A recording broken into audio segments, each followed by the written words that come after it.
দর্শক, মূল ভিডিওতে যাওয়ার আগে আপনাদের কাছে অনুরোধ, যারা আমার এই ভিডিওটি এই চ্যানেল প্রথম দেখছেন তারা দয়া করে একটু সাবস্ক্রাইব করে রাখবেন, যাতে আমি আপনাদের থেকে উৎসাহ উদ্দীপনা পাই এবং ভবিষ্যতে আরো ভালো ভালো কন্টেন্ট ক্রিয়েট করতে পারি।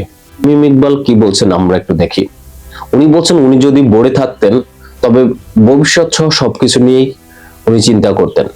একটা কথা মনে রাখতে হবে, সবাইকে সাথে নিয়ে একটি সিদ্ধান্ত নেওয়া যায়। সরকার ক্রিকেট বোর্ডের একটি বড় অংশ, কিন্তু ক্রিকেট বোর্ড স্বাধীন, সিদ্ধান্ত তাকেই নিতে হবে। দর্শকরা অনেক সময় অনেক কথা বলবে, কিন্তু আপনি সবসময় তাদের কথা অনুযায়ী চলতে পারবেন না। দর্শক, আমরা তামিমের এই কথাটি একটু বিশ্লেষণ করব। আরো একটি কথা যেটি আপনাদের অবগতির জন্য জানাচ্ছি, জুলাইয়ের 27-28 তারিখের থেকে শুরু করে জুলাই 5 তারিখ পর্যন্ত বাংলাদেশে গণহত্যা চলছে। বিশেষ করে জুলাইয়ের 1, 2, 3, 4 এই কয়েকদিন তো বাংলাদেশের বাতাস লাশের গন্ধে দূষিত হয়ে গেছিল। 3রা আগস্ট বঙ্গভবনে কোনো পার্টি ছিল না, বনভোজন ছিল না, কাউকে রাষ্ট্রীয় অতিথিতে আপ্যায়ন করানো হয়নি। কিন্তু ওই একই সময়ে তামিম ইকবাল খান কেন ফ্যাসিস্ট হাসিনার সাথে সাক্ষাৎ করেছিল, এটি আপনাদের সবাই অবগতির জন্য আমি আপনাদেরকে জানিয়ে যাচ্ছি, এবং আপনারাও উত্তর খুঁজতে থাকুন যে তামিম ইকবাল খান কেন 3রা আগস্ট প্রধানমন্ত্রীর সাথে সাক্ষাৎ করেছিলেন, কিসের প্রয়োজন ছিল সাক্ষাৎ করার।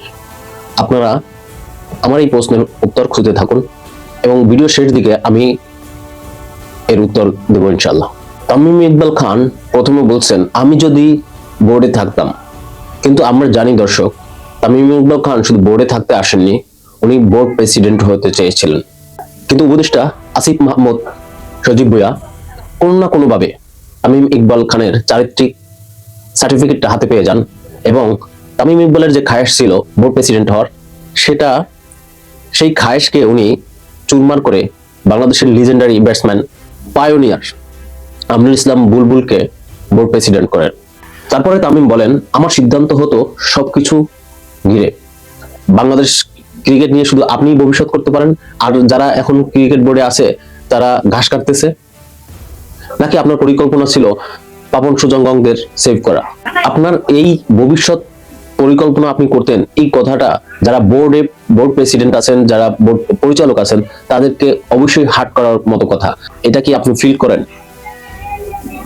আপনি ফিল করবেন না, কারণ আপনি তো সুজন এবং পাপন গঙ্গের টার্গেট। এরপরে তামিম বলছেন সবাইকে নিয়ে একটা সিদ্ধান্ত নেওয়া যায়, সরকার বোর্ডের একটা অংশ, কিন্তু বোর্ড স্বাধীন, সিদ্ধান্ত তাদেরকে নিতে হবে। সরকার বোর্ডের একটা অংশ না, সরকারের স্বায়ত্তশাসিত একটা প্রতিষ্ঠান হচ্ছে বাংলাদেশ ক্রিকেট বোর্ড। সরকার ক্রিকেট বোর্ডের অংশ না, সরকারের স্বায়ত্ত শাসিত একটা প্রতিষ্ঠান হচ্ছে ক্রিকেট বোর্ড। আপনার এইটু সেন্স থাকতে হবে। পড়াশোনা বেশি তো করেন না, অল্প বয়সে খেলতে আসছেন, তাই পড়াশোনা ঘাটতি আছে। সরকার চাইলে বাংলাদেশ থেকে ক্রিকেটটাকে ব্যান করে দিতে পারেন। সরকার চাইলে দেশের স্বার্থে, খেলোয়াড়দের নিরাপত্তার স্বার্থে যে কোনো সফর স্থগিত করতে পারেন। কারণ সেফটি ইস্যুটা যেমন ক্রিকেট বোর্ডের দেখার দায়িত্ব, তেমনি সরকারের দেখার দায়িত্ব। কারণ দুইটা দেশের সাথে সম্পর্ক হয় পররাষ্ট্র নীতির উপরে, রাজনীতির উপরে।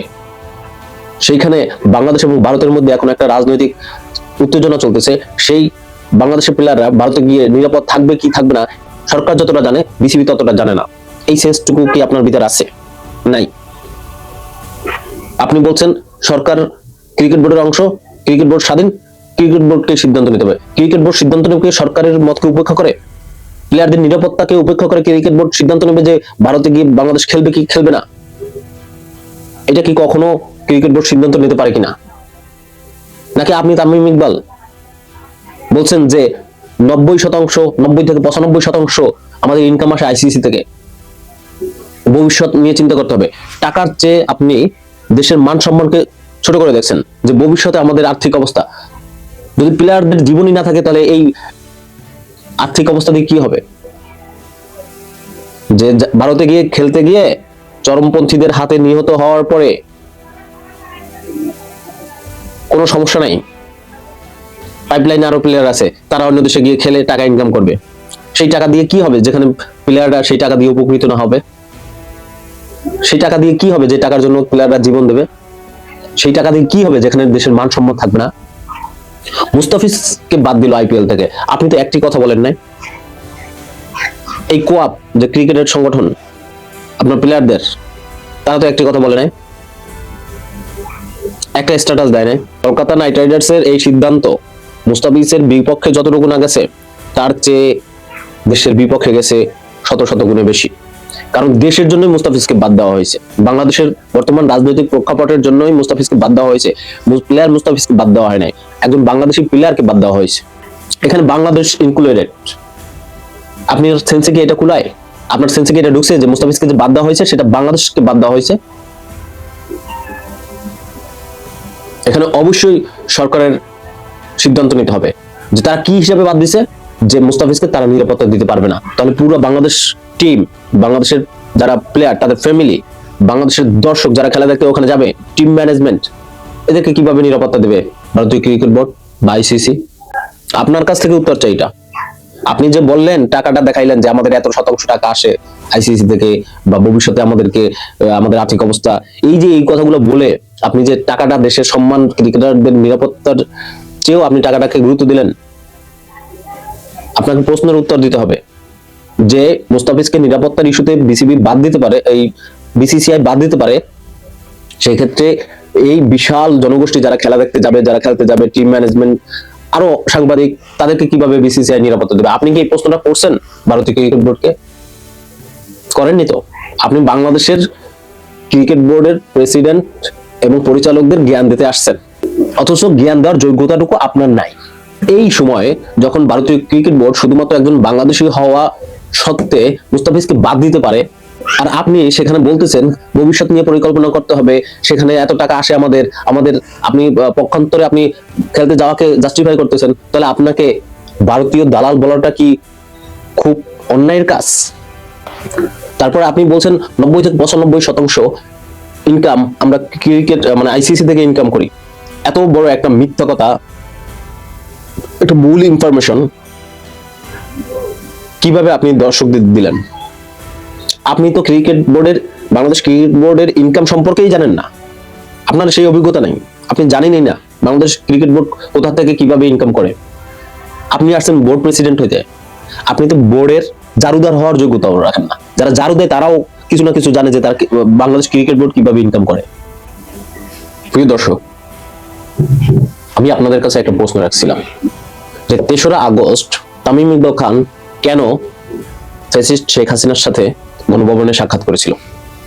এই ব্যাপারটা একটু ক্লিয়ার করি। যখন আন্দোলন তুঙ্গে, শেখ হাসিনার পরাজয় সন্নিকটে, এটা সরকারের যারা ছিল সবাই বুঝতে পারছে। ওই দিন পাপন গংরা এদেশ থেকে পালিয়ে যায়। পালিয়ে যাওয়ার আগে পাপন বঙ্গভবনের শেখ হাসিনার সাথে সাক্ষাৎ করেছিল। ঠিক একই সময় শেখ হাসিনার দপ্তর থেকে তামিমকে জানানো হয় প্রধানমন্ত্রী তার সাথে মিট করতে চায়। তামিম ইকবাল খান সেখানে উপস্থিত হন। যেহেতু পাপন সহ তার পরিচালকরা নিরাপত্তা ঝুঁকিতে আছে, সাকিব আল হাসান এমপি, তিনি বাংলাদেশে নাই, কানাডায় লিগ খেলতেছিল। একজন আওয়ামী লীগের এমপি হওয়ার কারণে মাশরাফির নিরাপত্তাও ঝুঁকিতে রয়েছিল। ঠিক তখন এই পাপন সুজন গংরা বেছে নেয় তামিমকে। তৎকালীন প্রধানমন্ত্রীকে দিয়ে তামিমকে বঙ্গভবনে ডেকে আনা হয়। তাকে বলা হয় যে আমরা যাচ্ছি, ক্রিকেট বোর্ড ফাঁকা, পরবর্তী যে আসবে তোমার কাজ হবে ক্রিকেট বোর্ডের দায়িত্ব নেওয়া। ক্রীড়া উপদেষ্টা আসিফ মাহমুদ সজীব ভুঁইয়া যখন বিসিবির হোম গ্রাউন্ড পরিদর্শনে যান, তখন ওই পাপন গংদের যেই পরিচালকরা ছিল তারা তাকে পরামর্শ দিল যে তামিম ইকবাল খানকে সাথে নিয়ে যেতে, যেন সবারই দৃষ্টি সেদিকে থাকে। মূলত তাদের উদ্দেশ্য ছিল যারা বোর্ড প্রেসিডেন্ট নির্বাচনে ভোট দেওয়ার যোগ্য, তাদের কাছে একটা বার্তা পৌঁছে দেওয়া যে আসিফ মাহমুদ সজীব ভুঁইয়ার খুব আস্থাভাজন লোক হচ্ছে, শ্রদ্ধেয় লোক হচ্ছে তামিম ইকবাল খান, সবাই যেন তাকে ভোট দেয়, এরকম একটা বার্তা সবার কাছে পৌঁছে দেওয়া। কিন্তু এর পরবর্তীতে যখন ফারুক আহমেদকে বোর্ড প্রেসিডেন্ট করা হয়, তখন এই পাপন গংরা তাদের ষড়যন্ত্রে ফারুক আহমেদ কিন্তু বেশি দিন প্রেসিডেন্ট হিসেবে স্থায়ী হতে পারেননি। বাধ্যতামূলক ভাবে আরেকজনকে বোর্ড প্রেসিডেন্ট করতে হবে। ইন দ্য মিন টাইম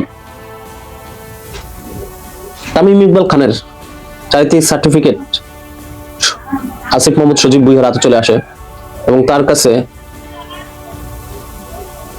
খবর আসে যে বাংলাদেশ ক্রিকেট বোর্ডে যা হয় তার ইনফরমেশন কোহলি দাদাদের কাছে চলে যায় এবং তিনি খোঁজ নেন যে কারা এগুলো করতেছে। যখন আমিনুল ইসলাম বুলবুলকে পরবর্তী প্রেসিডেন্ট হিসেবে নিয়োগ দেওয়া হলো এবং তাকে আশ্বস্ত করা হলো ক্রিকেট বোর্ড প্রেসিডেন্ট নির্বাচনে তাকে ক্যান্ডিডেট হিসেবে সরকারের পক্ষ থেকে নির্বাচিত করা হবে এবং নির্বাচনে যেন তিনি বিজয়ী হন সর্বাত্মক সহযোগিতা করা হবে।